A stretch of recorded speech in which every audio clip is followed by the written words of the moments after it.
सभी किसान भाइयों को नमस्कार। आशा करते हैं आप सभी लोग सुरक्षित होंगे, अपने गांव घरों में अपने परिवार के साथ साथ अपने सहपाठी एवं गांव का उच्च ख्याल रख रहे होंगे। आज लगभग 1 महीना से ऊपर हो गया है कि हमने इस लाइव सेशन का आगाज किया है, इस लाइव सेशन को शुरुआत की है और प्रतिदिन हमारे इस लाइव सेशन को करने का मुख्य मकसद, मुख्य उद्देश्य यही था जब हमने इसको शुरू किया था कि हमारे अन्नदाता भाई किसानों के सामने किसी भी प्रकार का कठिन से कठिन सिचुएशन, वैश्विक महामारी हो, चाहे कोई भी चैलेंजेस आ जाए, कृषि एवं उससे जुड़े हुए कार्यों में बाधा नहीं आनी चाहिए। किसान भाइयों को जानकारी की कमी नहीं होनी चाहिए तथा हो सकता हो फिजिकल मूवमेंट्स स्वतः किसान भाई यदि एक्सपर्ट से नहीं मिल पा रहे हों, इस वर्चुअल प्लेटफॉर्म के माध्यम से किसान भाई हमारे जितने भी एक्सपर्ट्स हैं, कुल भारत में लगभग आज 700 कृषि विज्ञान केंद्र है। कृषि विज्ञान केंद्रों के वैज्ञानिकों से, भारतीय कृषि अनुसंधान परिसर के वैज्ञानिकों से, उनसे रूबरू होकर अपनी समस्याएं इस प्लेटफॉर्म के तहत रखेंगे तथा उनको अधिक लाभ मिलेगा। ऐसे तो इस पूरे कोविड पैंडेमिक सिचुएशन के दौरान, इस कोरोना महामारी के दौरान हमने देखा कि कई वेबिनार, जैसे कि सेमिनार ऐसे फिजिकल होता है, आजकल एक नया टर्म चला है वेबिनार। कई वेबिनार हुए जिसमें बड़े बड़े लोग आए, बड़े बड़े लोगों ने बातचीत कही और कई ऊपरी सतह पे बातें हुई। इस पे मैं ज्यादा कमेंट नहीं करूंगा, परंतु हमारा एक ऐसा प्लेटफॉर्म है, मैं सभी किसान भाइयों से, हमारे व्यूअर्स से जो हमारे साथ प्रतिदिन जुड़ते हैं उनका आभारी तो हूं ही। यही एक ऐसा प्लेटफॉर्म है जो किसानों के लिए, इस पे हम किसानों के हित की बात करते हैं और सरल भाषा में जानकारी देते हैं कि किसान भाई उसको समझ के लाभान्वित हो तथा अपने कृषि कार्यों में तुरंत इसका लाभ ले सके। तो आइए ज्यादा समय ना लेते हुए आज का जो विषय है उसके बारे में मैं आपको रूबरू करा दूं। आज का हमारा विषय एक ऐसी चीज पे है, जैसे जिस तरह से एक बच्चा दुकान पे जाते ही मिठाई या टॉफी की तरफ भागता है, इसी तरह से हमारे किसान भाई जब भी किसी खाद, बीज एवं दवाई की दुकान में जाता है, इस पदार्थ को देख के उसी तरह प्रलोभित होता है, आकर्षित होता है। जी हाँ, आज हम खाद के विषय में चर्चा करेंगे। आज का हमारा विषय है, आज हम जानेंगे कैसे बढ़ाया जा सकता है खाद एवं उर्वरक की प्रयोग क्षमता तथा उनकी पहचान। ये एक ऐसी विषय है जो कि आने वाले खरीफ ऋतु में बहुत ही आवश्यक है एवं किसान भाई इस विषय को लेके अधिक जानकारी नहीं रखते हैं तथा कोई अगर मिट्टी भी भर के हमारे किसान भाइयों को दे देता है, क्योंकि अन्नदाता इतना उदार होता है, वो सब पे विश्वास कर लेता है। इसी चीज को मद्देनजर रखते हुए हमने आज ये टॉपिक लिया है और आज के जो हमारे एक्सपर्ट हैं उनका तारुफ मैं आपसे करवा देना चाहता हूं। आज के हमारे एक्सपर्ट हैं वो लगभग विगत 15 सालों से किसानों के बीच में रह के फसल सुरक्षा तथा उर्वरक प्रबंधन, उर्वरक विस्तारण के ऊपर इनका मुख्य एक्सपर्टीज रहा है, इनकी विशेषताएं रही हैं। कई बड़ी बड़ी कंपनियों में इन्होंने कार्यरत किया है तथा फसल सुरक्षा में जानकारी देके किसानों को समय समय पर एडवाइजरी सलाह देकर उनको किस तरह से उनकी लागत कम की जा सकती है, सुरक्षित खाद एवं सुरक्षित दवाइयां सही समय पे सही जानकारी के तहत किसान भाइयों को देकर उनको किस तरह से लाभ पहुंचाया जा सकता है, उनका यही मुख्य उद्देश्य रहा है। 5 से भी ज्यादा रेडियो टॉक्स इन्होंने किए हैं, 2 से ज्यादा इनके टीवी टॉक्स रहे हैं, करीबन 20 से ज्यादा इनके समसामयिक लेख, आर्टिकल्स एवं ये पॉपुलर आर्टिकल्स हुए, ब्लॉग्स हुए एवं 4 से ज्यादा इनके शोध पत्र। आइए स्वागत करते हैं बहुप्रचलित, बहुचर्चित एवं बहुप्रतिभावान हमारे आज के युवा विशेषज्ञ श्री मनोज कुमार जैन का।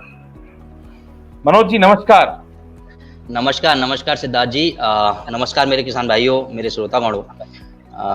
बहुत बहुत धन्यवाद सिद्धार्थ जी इस लाइव सेशन को करने के लिए और हमारे किसान भाइयों को अच्छी अच्छी जानकारियां प्रदान करने के लिए बहुत बहुत धन्यवाद जी सिद्धार्थ जी।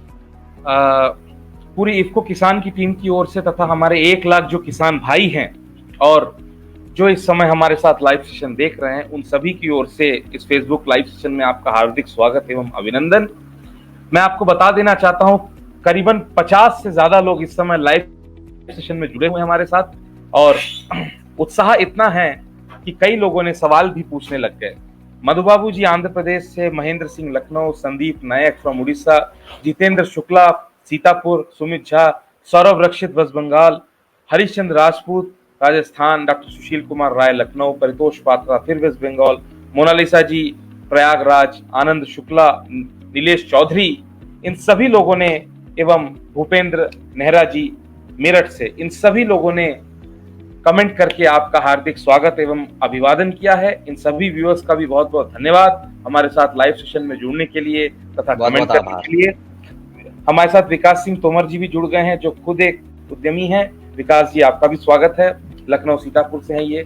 तो मनोज जी, जैसा कि मैंने कहा कि आज मैंने हमारे व्यूअर्स को अपने विषय के बारे में, टॉपिक के बारे में एक छोटा सा हिंट दे दिया है। सर्वप्रथम मैं चाहूंगा कि आप इसकी एक पृष्ठभूमि दें, बैकग्राउंड दें तथा इंट्रोडक्शन देके बताएं कि आज हम मुख्यतः किन किन बिंदुओं पर चर्चा करेंगे। Over to you Manoj ji. Siddharth ji, actually अगर मैं बात करूं तो अभी खरीफ सीजन जो है वो चल रहा है और काफी जो फसलें हैं वो बुवाई की ओर हैं, उनकी बुवाई चल रही है और लोग बीज बो रहे हैं। इसके बाद जो मेन चीज आती है किसान के लिए वो आती है खाद, और खाद का प्रबंध किस तरीके से करे, क्योंकि खाद एक ऐसी चीज है जिसका सबसे ज्यादा खर्चा हमारे किसान भाइयों का खेती में होता है। तो खाद जो उर्वरक जो उसको देने हैं वो कैसे देने हैं, किस तरीके से देने चाहिए, किस तरीके से उसकी एफिशिएंसी यानी उसकी क्षमता को वो बढ़ा सकते हैं, किस तरीके से कहाँ पर वो फर्टिलाइजर में अपनी लागत को कम कर सकते हैं, क्या उनके लिए बेस्ट यूज होगा फर्टिलाइजर का, किस तरीके से वो फर्टिलाइजर का यूज कर सकते हैं। आप देख रहे हैं कि बार बार जो हम फसलें ले रहे हैं उनकी वजह से जो हमारे खेत हैं उनकी कहीं ना कहीं उपजाऊ जो क्षमता है वो कम होती जा रही है। इसका आकलन हम तब कर पा रहे हैं जब हम रेगुलर सॉइल जो हमारा जो मृदा है उसका हम परीक्षण करा रहे हैं। मृदा परीक्षण के आधार पर अगर हम देखते हैं तो दिन पर दिन जो हमारे न्यूट्रिएंट पावर है, जो हमारी पोषक तत्वों की क्षमता है, जो हमारी जमीन में पोषक तत्वों की मात्रा है वो कम होती जा रही है। सरकार इसके लिए सॉइल हेल्थ कार्ड बनाती है। सॉइल हेल्थ कार्ड के माध्यम से हमें ये ज्ञात होता है कि हमारे जो मिट्टी है उसमें कितना पोषक तत्व है, जो पोषक तत्व अवेलेबल हैं उनके आधार पर हमें किस तरीके से मैनेजमेंट करना है। आज हम इसके बारे में यहाँ चर्चा करेंगे। दूसरा, आज हम चर्चा करेंगे, अगर हम देखें तो आज से अगर मैं बात करता हूँ 4-5 दशक पहले की, तो हमारी जो जमीन है उनमें जीवाश्म की बहुत अच्छी मात्रा थी। जीवाश्म मतलब कार्बनिक खाद के रूप में अगर हम बात करते हैं तो उसमें सारे माइक्रोन्यूट्रिएंट जमीन को मिलते थे। लेकिन आज की तारीख में जो भागती दौड़ती जिंदगी है, इसमें जो एक फसल के बाद जस्ट दूसरी फसल हमें लेनी होती है तो लोग आग लगा देते हैं, लोग कहीं और भी जो हमारी जमीन है उसके जो न्यूट्रिएंट्स हैं वो कहीं ना कहीं कम होते जा रहे हैं। तो उन न्यूट्रिएंट्स को, जो माइक्रोन्यूट्रिएंट्स हैं, मैक्रोन्यूट्रिएंट्स हैं, इन सारे जो सूक्ष्म पोषक तत्व जिनको बोलते हैं, ये सारे तत्वों की पूर्ति हो से हम फर्टिलाइजर का अच्छे से अच्छा मैनेजमेंट कर सकते हैं। जी सिद्धार्थ जी। आपने कहा मनोज जी कि किस तरह से आज धीमे धीमे जो हमारे फसल है एवं हमारी मिट्टी की उर्वरा शक्ति के ऊपर काफी कमी आ रहा है, और इसके पीछे कई कारण हैं। जैसा कि मैंने पहले भी कहा था कि ये उर्वरक एक ऐसी चीजें हैं, जिस तरह से एक बच्चा, छोटा बच्चा दुकान में जाता ही अपने पापा या भाई के साथ जाता है तो वो टॉफी लेने की ओर भागता है, इसी तरह से हमारे किसान भाई जब भी खाद बीज की दुकान में जाते हैं, खाद से इतना ज्यादा प्रलोभित होते हैं लोग कि उसको तुरंत जो है अंधाधुंध खरीदने लगते हैं तथा अपनी लागत में ही बढ़ाते हैं, तथा जो जैविक कार्बन है, जिसको ऑर्गेनिक कार्बन बोलते हैं, इसके प्रति ध्यान भी नहीं है लोगों का और इसके प्रति ज्यादा जानकारी भी नहीं है। तो जैसा कि आपने इसके बारे में बताया, एक बहुत ही डिस्क्रिप्टिव, एक बहुत ही विस्तृत आपने इंट्रोडक्शन दिया और मुख्य किन किन बिंदुओं पे आज हम बात करेंगे। मैं आपको बता दूं 60 से ज्यादा लोग लाइव सेशन में हो चुके हैं इस समय, एवं चंपालाल चौधरी मुढ़ान, जीतू यादव, माहौर, गीता तेगल, करुणेश त्रिपाठी, मोहित खुराना, इन सभी लोगों ने आपका बहुत बहुत हार्दिक स्वागत एवं अभिनंदन किया। तो अब आइए बढ़ते हमारे अगले सेगमेंट की ओर। अब मैं आपसे जानना चाहूंगा, जरा सा आप प्रकाश डालें इसमें कि स्वस्थ फसल के लिए, यदि किसी फसल को उसकी अच्छी बढ़वार हो, उसको स्वस्थ रखना हो, तो कौन कौन से पोषक तत्व हैं और टोटल कितने पोषक तत्व हैं जो कि किसान भाइयों को ज्ञात में रखना होगा अपनी फसल की अच्छी स्वास्थ्य के लिए, इस पर जरा सा प्रकाश डालें। जी सिद्धार्थ जी, एक्चुअली जो भी फसल हम लेते हैं, उस फसल या कोई भी प्लांटेशन हम क्रॉप लेते हैं या कोई भी हम फसल लेते हैं, उसके लिए सभी जानते हैं कि मोस्टली हमें 16 पोषक तत्वों की जरूरत पड़ती है। 16 पोषक तत्व तो हैं ही, इनके अलावा अभी 4 पोषक तत्व और हैं जो काफी काफी नग्न मात्रा में चाहिए, काफी सूक्ष्म मात्रा में चाहिए, लेकिन वो चाहिए। वो 4 पोषक तत्व भी हमारे आज शामिल हो गए हैं। तो टोटल अगर मैं बात करता हूँ तो आज की तारीख में 20 जो न्यूट्रिएंट्स हैं उनकी हमें जरूरत है प्लांट की अच्छी ग्रोथ के लिए या किसी भी फसल की अच्छी पैदावार के लिए। अगर मैं बात करता हूँ इन न्यूट्रिएंट्स की, तो इनको अगर हम कैटेगरी वाइज डिवाइड करें तो आपके जो मेन पोषक तत्व हैं कार्बन, हाइड्रोजन, ऑक्सीजन, ये आपको वायुमंडल से मिल जाते हैं। इनकी हम पूर्ति नहीं करते हैं, ये ऑटोमेटिक हमें इन्वायरमेंट दे देता है। इसके बाद आता है nitrogen, phosphorus, potash. Nitrogen, phosphorus, potash ये 3 ऐसे मुख्य पोषक तत्व हैं जिनकी पूर्ति हम यूरिया, डीएपी, पोटास के माध्यम से करते हैं। और ज्यादातर किसान भाई, 90% किसान भाई इन्हीं 3 तत्वों की पूर्ति हर क्रॉप में करते हैं, हर क्रॉप में वो डालते आ रहे हैं। इसके बाद आते हैं कुछ द्वितीयक पोषक तत्व जिनको बोला जाता है। मुख्य के बाद जो गौण पोषक तत्व होते हैं, जो द्वितीयक पोषक तत्व होते हैं, उसमें आपका मैग्नीज है, मैग्नीशियम है, सल्फर है, उसके बाद आपका कैल्शियम है। ये 3 जो पोषक तत्व हैं इनकी भी हमें, इनके बाद जो नाइट्रोजन, फास्फोरस, पोटास है, इनके बाद यदि हमें सबसे ज्यादा जरूरत है, हमारे खेत को जरूरत है, तो वो आपके कैल्शियम की है, वो आपके मैग्नीशियम की है, वो आपके सल्फर की है। इसके बाद एक जो सूक्ष्म पोषक तत्व जिनको बोलते हैं, जिनको माइक्रोन्यूट्रिएंट्स बोलते हैं, उनमें जिंक जो है वो सबसे अहम है। जिंक के बाद आपका आयरन है, जिंक के उसके बाद बोरोन है, कॉपर है, मोलिब्डेनम है। ये ऐसे सूक्ष्म पोषक तत्व हैं जिनकी मात्रा हमारे पौधे को चाहिए, उसकी अच्छी ग्रोथ के लिए चाहिए। अगर इनकी कहीं ना कहीं कमी है तो हमारा पौधा अच्छी तरीके से सर्वाइव नहीं कर पाता, हमारे पौधे को अच्छी तरीके से जो बढ़वार होनी चाहिए वो नहीं हो पाती। एक अगर मैं पोषक तत्व है कॉपर, जो काफी रोग प्रतिरोधक क्षमता पैदा कर देता है हमारे पौधे के अंदर, तो हमारे रोग कम आते हैं अगर कॉपर की पूर्ति अच्छी है। तो बोरॉन का अपना अलग काम है, मोलिब्डेनम का अपना अलग काम है, सारे पोषक तत्व हैं जिनका अपना एक अलग काम है। हमारे जो कहना चाहिए कि फसल में अगर आप देखेंगे तो किसी भी फसल की जो ग्रोथ है वो एंजाइम्स के द्वारा होती है, एंजाइम्स प्रोटीन्स के द्वारा होती है, प्रोटीन अमीनो एसिड्स के द्वारा होती है। तो ये जो सूक्ष्म पोषक तत्व हैं ये कहीं ना कहीं अमीनो एसिड से मिलके बने होते हैं, अमीनो एसिड्स का इनमें समावेश होता है, जिससे प्रोटीन का निर्माण होता है। अगर हम साइंटिफिक तरीके से जाएं और अगर हम इनका मॉलिक्यूल्स का अगर देखें तो ये प्रोटीन जो होती है, चाहे वो ह्यूमन बॉडी हो या पौधा हो, उसके लिए बहुत जरूरी होती है। तो अमीनो एसिड्स मिलके जब आपके प्रोटीन का निर्माण करते हैं तो हमारा बढ़वार होती है, हमारे पौधे का विकास होता है, जैसे हमारे शरीर का विकास होता है। कहते हैं ना बोर्नविटा पियो, ये पियो, वो पियो, क्यों? क्योंकि हमारे शरीर को प्रोटीन चाहिए, ऐसे ही पौधे को भी चाहिए। तो पौधे को न्यूट्रिएंट्स जब तक नहीं मिलेंगे तब तक हमारा जो पौधा है वो अच्छी तरीके से ग्रोथ नहीं कर पाएगा। तो सिद्धार्थ जी, अगर मैं बात करता हूँ स्वस्थ फसल के लिए, तो आपको 16 पोषक तत्व तो चाहिए ही चाहिए। इसके अलावा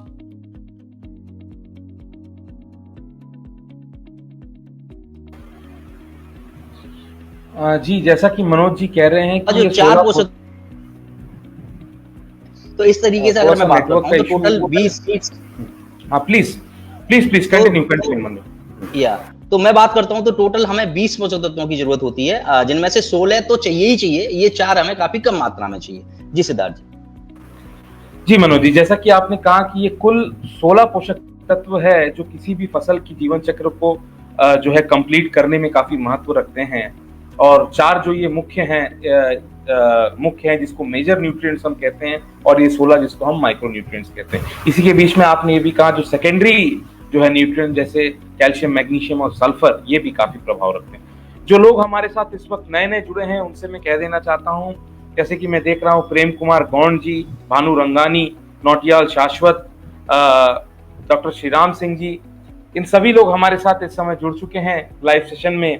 हमारा ये लाइव सेशन डेडिकेटेड है सारे फार्मर्स को, सारे अन्नदाता भाइयों को।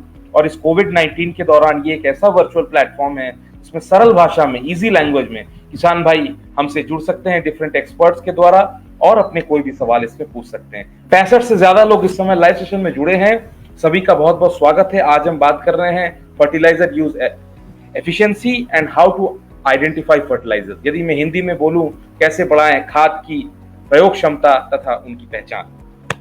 तो आइए, गीता त्यागल जी ने बोल रहे हैं कि possible kindly dictate in English. तो गीता जी, जरा सा इस विषय पे मैं क्षमा चाहूंगा आपसे। ये किसानों के लिए प्लेटफॉर्म है, ये जो प्लेटफॉर्म किसान भाइयों के लिए, तो हम इसको सरल भाषा में, इसीलिए इंग्लिश में तो शायद नहीं हम बोल पाएंगे, परंतु जो भी आपको समझने में दिक्कत आ रही हो, आप कमेंट करके पूछ सकती हैं, उसका जवाब हम जरूर देंगे। सरदार सिंह चौधरी जी भी जुड़ चुके हैं राजस्थान से, बहुत बहुत धन्यवाद जुड़ने के लिए एवं आपका स्वागत है। डॉक्टर सुशील कुमार राय जो हैं हमारे बड़े ही प्रबल व्यूअर हैं और ये पूछ रहे हैं कि शुद्ध उर्वरक की सही व सटीक पहचान कैसे करें किसान साथी। डॉक्टर सुशील कुमार राय, मैं आपसे बताना चाहूंगा कि we are coming to this segment, हम कुछ ही देर में इस सेगमेंट पे आएंगे, लेकिन उससे पहले जैसा कि आपने पहले सेगमेंट की बात की, आपने बताया कि कौन कौन से मेजर न्यूट्रिएंट्स है, कौन कौन से पोषक तत्व हैं। अब मैं चाहूंगा आप जरा बताएं, क्योंकि बाजार में आजकल मनोज जी मैं देख रहा हूं, आज से ही नहीं कई दिन से जो नकली खाद है काफी बहुतायत मात्रा में भारत के हर क्षेत्र पे मिलती है एवं ये बहुत ज्यादा मतलब एक आम किसान के लिए, एक कॉमन फार्मर के लिए बहुत दिक्कत वाली बात होती है कि वो कैसे इसको पहचाने। तो नकली खाद और असली खाद में पहचान करना ये एक बहुत बड़ा प्रश्न है, बहुत बड़ा सवाल है। तो नकली खाद को कैसे पहचाने किसान भाई, और असली खाद की मुख्य पहचान क्या क्या है, जरा सा इस पे प्रकाश। Over to you sir. जी सिद्धार्थ जी, एक्चुअली अगर मैं बात करता हूँ हमारी खेती के लिए, तो हमारे जो मुख्य जो बताया मैंने पोषक तत्व जो नाइट्रोजन है, फास्फोरस है, पोटास है, इनकी पूर्ति के लिए आप यूरिया का प्रयोग करते हो, डीएपी का प्रयोग करते हो, एनपीके का प्रयोग करते हैं, एसएसपी का प्रयोग करते हैं फास्फोरेटिक उर्वरक के रूप में। उसके बाद आप एमओपी का प्रयोग करते हैं पोटास के रूप में, पोटास का प्रयोग की पूर्ति करने के लिए। तो सबसे पहले मैं बात करता हूँ यूरिया की। यूरिया जैसा कि सर्वविदित है और सब जानते हैं कि इसमें 46% नाइट्रोजन होती है। इसका जो दाना होता है वो गोल दाना होता है और बड़ा चमकदार थोड़ा सा दाना होता है। इसमें नकली तो नहीं आता, लेकिन हाँ, इसका फिलर मटेरियल के रूप में अगर जो चीज यूज होती है उसके आधार पे इसकी क्वालिटी जरूर आपको कम और ज्यादा अच्छी और खराब मिल सकती है। तो जो यूरिया चूरा ज्यादा होता है, चूरा हर यूरिया में होता है, ऐसा नहीं है कि चूरा नहीं होता, लेकिन जिस यूरिया के कट्टे में या जिस यूरिया के बैग में चूरा ज्यादा मात्रा में होता है वो यूरिया अच्छा नहीं होता। इसका दाना अगर आप हाथ में लोगे तो पिघलेगा, अगर आप तवे पे डालोगे, आंच में डालोगे तो ये गायब हो जाएगा, ये मतलब पिघल जाता है, क्योंकि इसमें नाइट्रोजन गैस होती है। तो यूरिया की पहचान करना बड़ा आसान है, जब आप फूंक मारते हो तो पिघलता है, पानी छोड़ता है, इस तरीके से आप यूरिया की आप पहचान कर सकते हैं। अगर आप इसमें देखेंगे तो जब आप इसको टच करते हो, यूरिया को हाथ में लेके मुट्ठी बांधते हो, तो ये ठंडक का एहसास होता है। वो ठंडक अगर इसमें नहीं है तो कहीं ना कहीं वो अच्छा नहीं है। लेकिन यूरिया में मैं फिर दोबारा कह दूं कि नकली बहुत कम आता है, लेकिन फिलर मटेरियल के रूप में जो चीज यूज होती है उसकी वजह से इसकी क्वालिटी खराब हो जाती है। तीसरा, किसान भाई सबसे ज्यादा जो यूरिया के मामले में अगर मैं देखता हूं तो सबसे ज्यादा जो फेस करते हैं वो ये करते हैं कि जब आप वो बैग लेने जाते हो तो उसमें डंबे मिलते हैं। डंबे मतलब यूरिया इकट्ठा हो जाता है, जब उसको आप तोड़ते हो, तोड़ने के बाद अगर उसका दाना दाना अलग हो जाता है और चूरा नहीं निकलता, दाना अलग हो जाए चूरा ना निकले, वो यूरिया अच्छा माना जाता है, वो यूरिया अच्छा है। लेकिन अगर वो चूरे के रूप में निकलता है, दाना नहीं निकलता है या दाना फूट जाता है, तो वो यूरिया अच्छा नहीं है। ठीक है। तीसरा पहचान कि जब आप यूरिया के दाने को हाथ से मसल के देखते हैं, अगर वो चूरा बनता है तो वो दाना अच्छा नहीं है, वो यूरिया अच्छा नहीं है। तो ऐसे यूरिया को ना लें, और वो दाना अगर नहीं चूरा नहीं बनता है तो वो अच्छा दाना माना जाता है। तो इस तरीके से आप यूरिया की ऑन स्पॉट पहचान कर सकते हैं। इसके बाद जो मेन हमारा जो फर्टिलाइजर है वो है डीएपी, जिसमें आज की तारीख में सबसे ज्यादा नकली खाद के रूप में वो मार्केट में अवेलेबल रहता है। क्यों? क्योंकि इसकी कीमत बहुत ज्यादा होती है। इसकी कीमत आज 1200, 1300, 1400 रुपए तक फार्मर को हमारे मिल रहा है डीएपी का कट्टा। तो इसमें मिलावट की जो संभावना है वो सबसे ज्यादा होती है, और सबसे ज्यादा जो इसमें मिलाया जाता है वो एसएसपी के मिला दी जाती है, जो सस्ती मिलती है, सिंगल सुपर फॉस्फेट जो सस्ता मिलता है वो डीएपी में या एनपीके में मिला दिया जाता है। डीएपी की पहचान बहुत जरूरी है जानना किसान भाई को। इसकी पहचान के लिए किसान भाई जो तंबाकू खाते हैं या चूना, जहां पे कहीं भी आप देखोगे तो चूना अवेलेबल होगा, तो चूने को कुछ दाने अपने हथेली में लेके, जैसे तंबाकू में चूना रगड़ते हैं, इस तरीके से आप डीएपी के जो दाने हैं उनमें चूने को रगड़ें। और चूने को रगड़ने के बाद उसमें एक बहुत तीखी गंध आती है। अगर वो गंध तीखी आ रही है तो वो डीएपी अच्छी है, अगर गंध नहीं आ रही है तो वो डीएपी खराब है। इसके बाद दूसरी पहचान पे हम अगर चलते हैं तो दूसरी पहचान बहुत अच्छा आसान पहचान है। डीएपी के कुछ दाने आप पक्के फर्श पर गिराएं, और पक्के फर्श पर डालने के बाद उसको अपने जूते से या अपने पैर से अच्छे से रगड़ें। रगड़ खाने पर अगर वो दाना टूट जाता है तो वो अच्छी डीएपी नहीं है। उसमें कहीं ना कहीं कुछ मटेरियल मिला हुआ है। अगर वो दाना केवल रगड़ खाता है, टूटता नहीं है, तो वो डीएपी है, अच्छी डीएपी है। तीसरी पहचान, आप इसको तवे पे जब डालते हैं तो ये फूलता है, लेकिन ये आप घर आके कर सकते हो, दुकान पे नहीं कर सकते हो। तो दुकान पे करने के लिए ये जो मैंने पहले 2 पहचान बताई हैं, ये ज्यादा इजी हैं और ज्यादा अच्छी हैं। इसके बाद अगर आप घर में पहचान करना चाहते हो तो आप तवे पे डाल के देखोगे तो आपका फूला बनता है, मतलब फूल जाता है डीएपी जो है। इसके बाद जो एक और पहचान है वो ये है कि डीएपी के कुछ दाने आप कांच के गिलास में घोलिए। एक कांच का गिलास या कोई भी डिस्पोजल गिलास लेके उसमें घोलें, और दूसरे गिलास में 33% जो मोनोजिंक होता है, जो मोनोजिंक के नाम से मार्केट में मिलता है, उसको 1 चम्मच लेके उस जिंक को घोलें। जब आप दोनों को घोल लोगे, उस घोल को, दोनों के घोल को तीसरे गिलास में जब मिलाते हैं तो वो दही जैसा थक्का जम जाता है। अगर दही जैसा थक्का जम रहा है तो डीएपी बहुत अच्छी है, और अगर दही जैसा थक्का नहीं जम रहा है तो वो डीएपी खराब है। अब इस चीज से मैं 2 चीज को हाईलाइट करना चाहूंगा कि एक तो आपने डीएपी की पहचान कर ली कि डीएपी अच्छी है कि नहीं, दूसरा यहां पर आपने जिंक की पहचान भी कर ली, क्योंकि अगर अच्छी जिंक नहीं है तब भी थक्का नहीं जमेगा। तो अगर आपके पास शुद्ध डीएपी, अच्छी डीएपी है, तो आप जिंक की पहचान भी कर सकते हैं। जब आप देखोगे दोनों घोल को मिला के तो थक्का जमेगा। तीसरा, यहाँ पे एक चीज और क्लियर हुई कि जिंक और डीएपी दोनों को हमें मिला के प्रयोग नहीं करना चाहिए। क्यों? क्योंकि जब आपने देखा ये दही जैसा थक्का जम जा रहा है तो वो खेत में जाके काम नहीं करेगा, हमारी मिट्टी में जाके जो पौधे के लिए पोषक तत्व मिलने चाहिए वो नहीं मिलेंगे, क्योंकि जिंक और फास्फोरस मिलके क्या बन गया? Zinc phosphide. तो इस तरीके से अगर हम देखें तो हमने यहाँ पे 3 बात कर दी कि एक आपकी जिंक की पहचान होगी, एक डीएपी की पहचान होगी, और एक हमें क्यों नहीं मिला के इनको डालना चाहिए ये भी आपको पता चला। तीसरी हम बात करते हैं पोटास की। जो potash MOP, muriate of potash के नाम से मार्केट में है, उस पोटास में कैसे पहचान कर सकते हैं? पोटास के लिए एक कांच का गिलास लेके उसमें 1 चम्मच जो पोटास होता है, आप देखते हैं नमक के रूप में आता है या फिर लाल पाउडर के रूप में आता है। इसमें जो ज्यादातर मिलावट होती है वो ईंट के पाउडर की होती है या कोई और कलर, रेड कलर का कुछ मिला दिया जाता है। तो पोटास की पहचान करने के लिए सबसे बेस्ट है कि आप 1 चम्मच पोटास लेके और उसको कांच के गिलास में घोलें, थोड़ी उसको रख दें। थोड़ी देर बाद आप जब देखेंगे तो जो पोटास लाल है वो ऊपर आ जाएगी और वो तैरने लगेगी, नीचे पानी आपका साफ हो जाएगा। तो इस तरीके से आप इन फर्टिलाइजर की पहचान कर सकते हैं, और फर्टिलाइजर की पहचान आप दुकान पे जाके कर सकते हैं। किसी भी, कोई भी आपको मना नहीं करेगा। अगर कोई दुकानदार मना करता है कि आप यहाँ पे फर्टिलाइजर की पहचान नहीं कर सकते हैं, तो फिर वहां पे कुछ ना कुछ गड़बड़ है।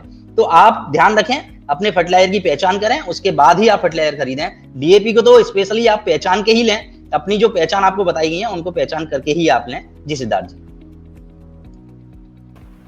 जी मनोज जी, आपने बड़े विस्तृत तौर पे कहा कि किस तरह से जो घरेलू नुस्खे हैं, ये कुछ ऐसे नुस्खे हैं जो किसान भाई स्वतः अपने से दुकान पे जाते समय या फिर घर पे यदि उनके पास कोई फर्टिलाइजर, खाद, उर्वरक रखी हुई है तो उसका पहचान वो स्वतः किस तरह से कर सकते हैं। जिन लोगों ने अभी अभी हमारे साथ ज्वाइन किया है, सबका बहुत बहुत स्वागत है। सौरभ शंकर दुबे मध्य प्रदेश से, बाबू जोड़ के महाराष्ट्र से, रुद्र प्रताप सिंह बिसेन, गुरुचरण सिंह जी, पुनीत मिश्रा जी, अभिषेक फ्लावर डेकोरेशन एवं सभी लोगों का हार्दिक स्वागत एवं अभिनंदन। हर्षित जोशी जी, हरिओम शर्मा जी, इन सभी लोगों का बहुत बहुत स्वागत है।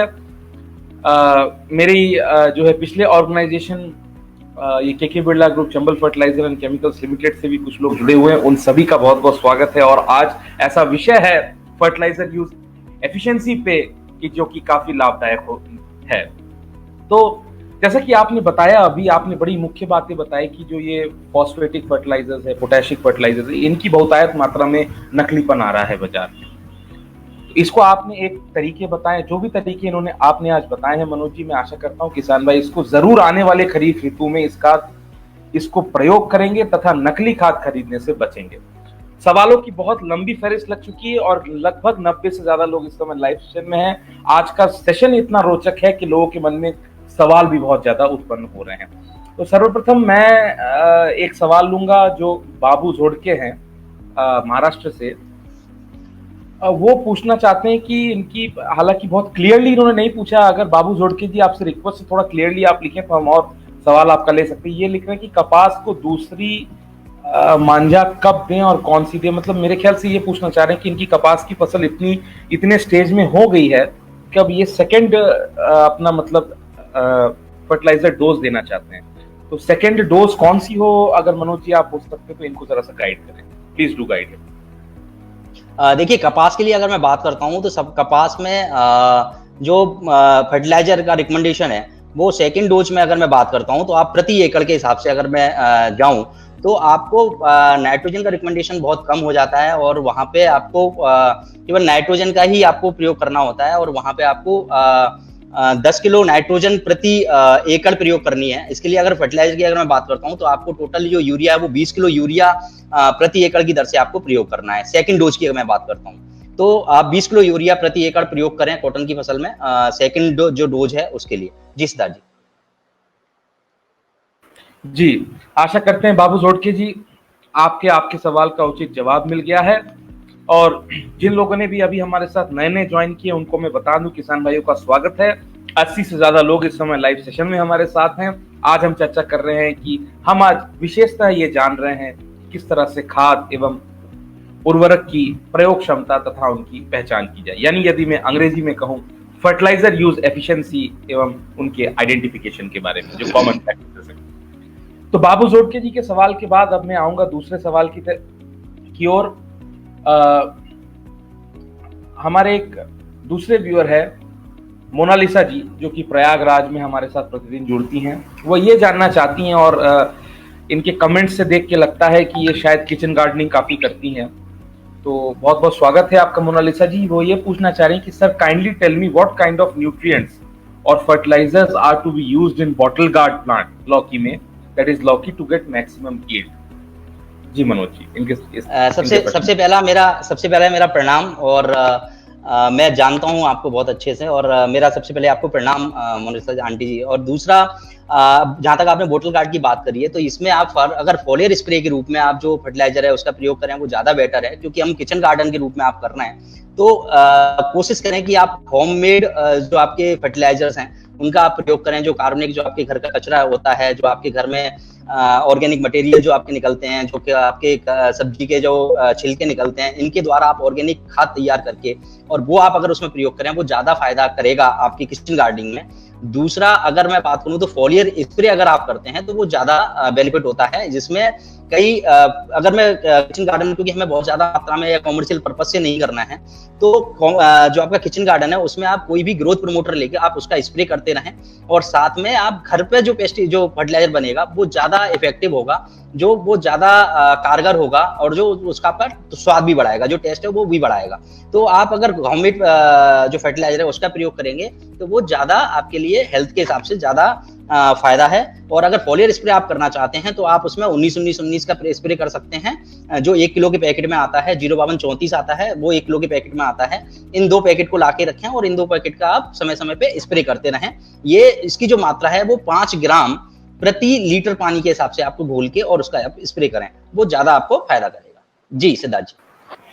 आशा करते हैं मोनालिसा जी आपको आपके सवाल का उचित जवाब मिल गया है। सवालों की फहरिस्त काफी लंबी है और मुझे क्योंकि आज का जो विषय है, टॉपिक है, ये इतना इंटरेस्टिंग, इतना रोचक है, तो मुझे सवाल लेने ही पड़ेंगे। गुरुचरण सिंह जी हैं, ये भी हमारे किसान भाई हैं, मेरे ख्याल से पंजाब या फिर मध्य प्रदेश से जुड़ते हैं। गुरुचरण जी अपने राज्य के बारे में भी लिख देंगे तो काफी अच्छा रहेगा।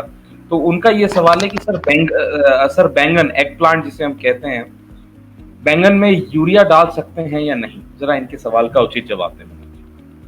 देखिए, यूरिया जो है वो नाइट्रोजन की पूर्ति करता है, तो यूरिया डालना तो जरूरी हो जाता है हमारी फसलों में।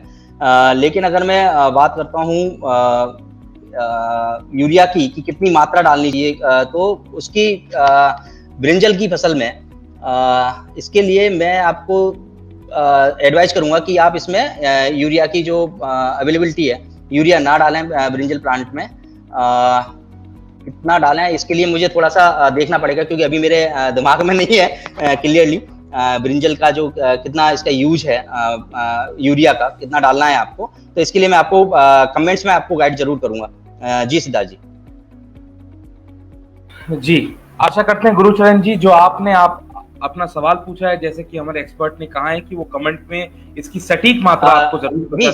सिद्धार्थ जी मैं बताना चाहूंगा सिद्धार्थ जी, अगर आपको इसकी स्टेज के हिसाब से अगर मैं बात करता हूँ, तो आपको यूरिया की जो जरूरत होती है वो आपको यहाँ पे 150 किलो नाइट्रोजन की जरूरत होती है आपको प्रति हेक्टेयर। अगर मैं बात करता हूँ, तो अगर इसको मैं एकड़ के हिसाब से अगर मैं डिवाइड करूँ, तो करीब आपको 60 किलो नाइट्रोजन की जरूरत होती है प्रति एकड़ यूरिया में, टोटल डोज की अगर मैं बात करता हूँ, जिसमें आपको और जो ब्रिंजल का प्लांट है, इसमें अगर सेकंड डोज की अगर मैं बात करता हूँ, तो सेकंड डोज में करीब आपको 9 से 10 यानी 20 से 25 किलो यूरिया आपको जरूरत पड़ेगी देने की। फर्स्ट डोज में भी आपको 20 से 25 किलो देना है, और आपकी फर्स्ट डोज की अगर मैं बात करता हूँ, तो वहां पे आपको करीब 30 किलो नाइट्रोजन की पूर्ति करनी है, जो आपकी करीब करीब 60 किलो 65 किलो यूरिया से पूर्ति होती है। जी सिद्धार्थ जी।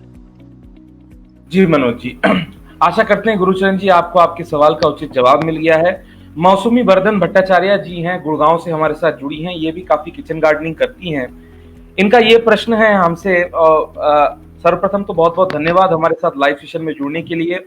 और मैं बता दूं, ये हमारा लाइव सेशन जितने भी लोग जो एग्रेरियन कम्युनिटी से है उनके लिए है, खास करके जो भी अर्बन पॉपुलेशन में भी, शहरों में भी जो यदि किचन गार्डनिंग वगैरह करते हैं, उनको यदि उत्साह है खेती एवं किचन गार्डनिंग से, तो ये प्रतिदिन हमारे साथ सुबह लाइव सेशन में हम इको किसान की ओर से ये ऑर्गेनाइज करते हैं। तो मौसमी वर्धन जी पूछना चाहती हैं कि how can we use mustard powder in kitchen garden, यानी सरसों की खली इनका जो है कहना है, तो प्लीज जरा इनको गाइड करें। सरसों की खली को जो आप गमले होते हैं या जहां भी आपने प्लांटेशन किया हुआ है, जो आपकी किचन गार्डन का एरिया है, वहां पे जो मिट्टी है उसमें आप अच्छे से मिला दें। अब जमीन में जितना अच्छे से मिल जाएगा, ये जमीन को उतना अच्छा कर देगा, और जमीन में पोषक तत्वों की मात्रा की उपलब्धता को भी ये बढ़ाता है। तो इस तरीके से आप इसका प्रयोग कर सकते हैं। गमले में अगर बात करते हैं, तो आप 50 से 100 ग्राम का जो चूरा होता है, उस चूरे को आप डाल दें, और डालने के बाद उसको अच्छे से मिला दें, जमीन में जो आपकी मिट्टी है उसमें अच्छे से मिला दें। इस तरीके से आप इसका प्रयोग कर सकते हैं। जी सिद्धार्थ जी। आशा करते हैं मौसमी वर्धन जी आपको आपके सवाल का उचित जवाब मिल गया होगा। अली सैयद जी हमारे एक किसान भाई है, इनका भी एक बड़ा रोचक प्रश्न है, और आशा करते हैं कि आप इनके सवाल का जवाब देंगे। अली सैयद जी, यदि आप अपने जो है राज्य के बारे में भी बता देंगे तो काफी अच्छा होगा। अली सैयद जी ये जानना चाहते हैं कि इनके यहाँ खजूर के पेड़ है जो कि 2 वर्ष के हो चुके हैं, खजूर के पेड़, तो उनकी बढ़वाड़ के लिए, उनकी ग्रोथ के लिए क्या यूज करना चाहिए। जी मनोज जी, इनके सवाल का जवाब। खजूर के पेड़ की अगर मैं बात करता हूं, तो खजूर में जो आप फर्टिलाइजर का यूज जो करते हैं, जिसको डेट प्लांट कहते हैं, तो इसका प्रयोग आप खजूर के बारे में मैं जानकारी अभी ऑन स्पॉट ना देके मैं आपको कमेंट्स में दे दूंगा, क्योंकि खजूर का प्लांटेशन के बारे में अगर मैं बात करता हूं, तो एसएसपी का प्रयोग आप कर सकते हैं, जो आपके घेरे में करते हैं, जो फर्टिलाइजर का जो मैनेजमेंट करते हैं। लेकिन इसके बारे में मेरे को अभी ऑन स्पॉट मैं आपको क्लियरली जानकारी नहीं दे पाऊंगा, तो इसके लिए मैं आपको जरूर आपके कमेंट्स में आपको आंसर आपको मिल जाएगा। जी सिद्धार्थ जी। जी अली सैयद जी हमारे जो है वो चूंकि खजूर का जो है वो एक स्पेशल वो है, तो मेरे को अभी एट ए टाइम मेरे को पता नहीं है कि उसमें किस तरीके से उसका मैनेजमेंट है एक्चुअली।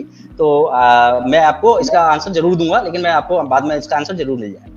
जी अली सैयद जी हमारे साथ जुड़े रहिए, हम आपको बताएंगे किस तरह से आप इसका मैनेजमेंट कर सकते हैं। कई लोग हमारे साथ अभी नए नए जुड़े हैं, जैसे उज्जवल शर्मा जी हैं, फैजल सैयद, ऋषभ मशी, सूरज उपाध्याय, सभी लोगों का हार्दिक स्वागत एवं अभिनंदन। मैं फिर से बता दूं, हम इफ्को किसान संचार, इफ्को किसान की ओर से ये वर्चुअल प्लेटफॉर्म है जिसमें हम एग्रेरियन सोसाइटी से लोग जुड़े हुए, जो कृषि से जुड़े हुए लोग हैं, तथा शहरों में जो बागवानी एवं किचन गार्डनिंग करते हैं, जिनको इंटरेस्ट हो, वो रोज सुबह प्रतिदिन 11 बजे इससे जुड़ सकते हैं, और तथा अपने सवाल यहाँ पे उठा सकते हैं। नए नए एक्सपर्ट्स, नए नए विषय पर हम यहाँ बात करते हैं। 80 से ज्यादा लोग जुड़े हुए हैं हमारे साथ, सबको बहुत बहुत धन्यवाद।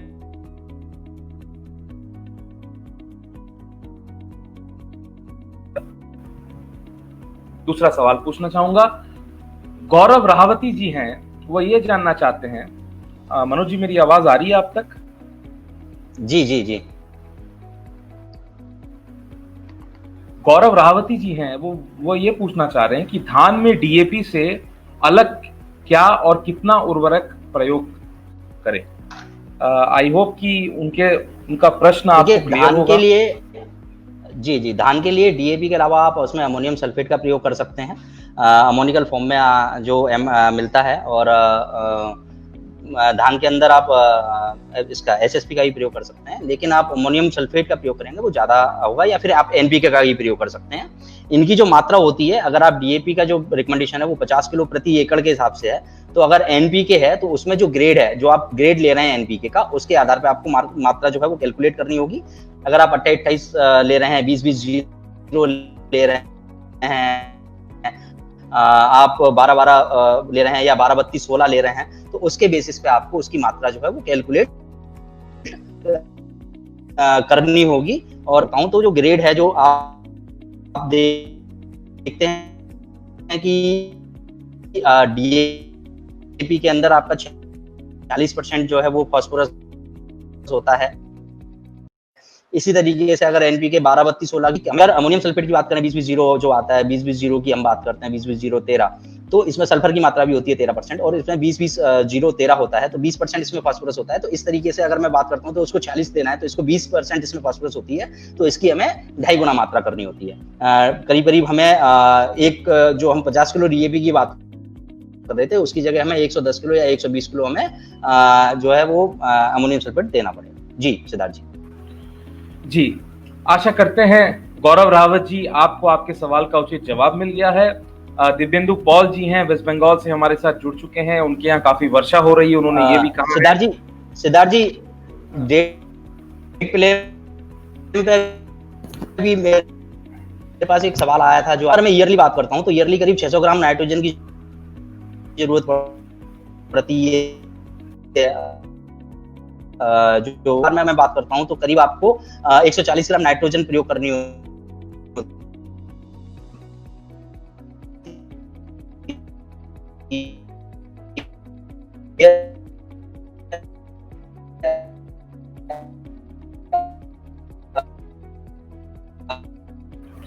नेटवर्क का थोड़ा इशू जो है लग रहा है मनोज जी के साथ। जो डेट प्लम है, जो इसमें मनोज जी, नेटवर्क आपका थोड़ा सा नेटवर्क इशू आ रहा है।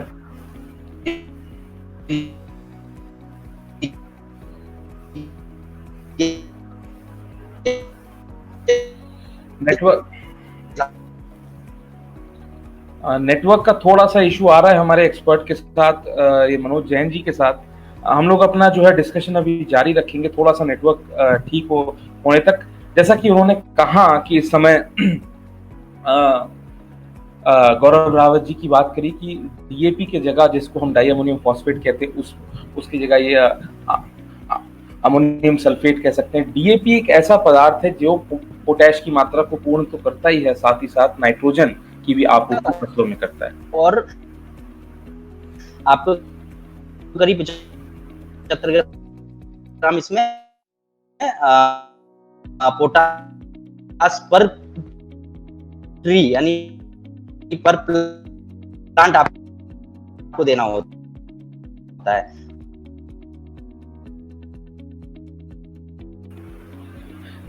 मनोज जी, आप थोड़ा सा दोबारा ज्वाइन करें, मुझे लगता है कि थोड़ा सा नेटवर्क इशू आपका आ रहा है।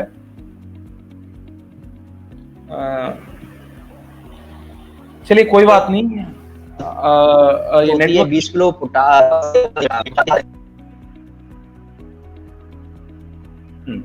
हमारे एक्सपर्ट थोड़ी देर के लिए थोड़ा सा नेटवर्क इशू है, क्योंकि जैसा कि आप जानते हैं इस कोविड महामारी के दौरान काफी चैलेंजेस हैं, तो नेटवर्क इश्यूज भी हैं। क्योंकि हम जो है most of the remotest of places से हम एक्सपर्ट लाते हैं, जो कि जो है किसानों के साथ जुड़े रहते हैं। हमारे एक्सपर्ट दोबारा हमारे साथ ज्वाइन कर चुके हैं, तो आइए जैसा कि वो कंटिन्यू करेंगे। जी हाँ Manoj ji, please continue. Sorry network से बाहर हो गया, मुझे नहीं पता कि कहाँ तक उन्होंने सुना।